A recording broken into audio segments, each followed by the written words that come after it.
Hi, my name is Johnny Gershon. I'm an aspiring actor model and looking to fix my hair.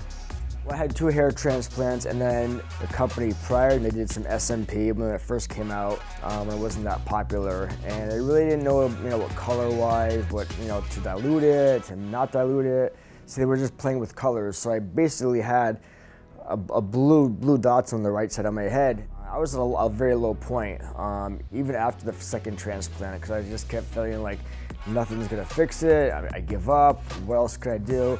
I don't have time for another transplant. And I found Zang, and I was like, sign me up. I looked at their work, I looked at their cover-ups, their fixes, and I was just sold. And I called and made a consultation, made an appointment.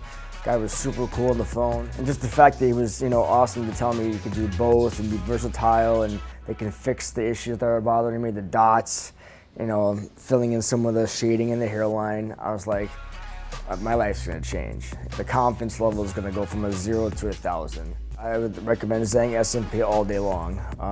From their care to their knowledge, to their patience, their time, for their understanding my case. They've been nothing but the best, and that's the kind of company that I want to invest in and work with.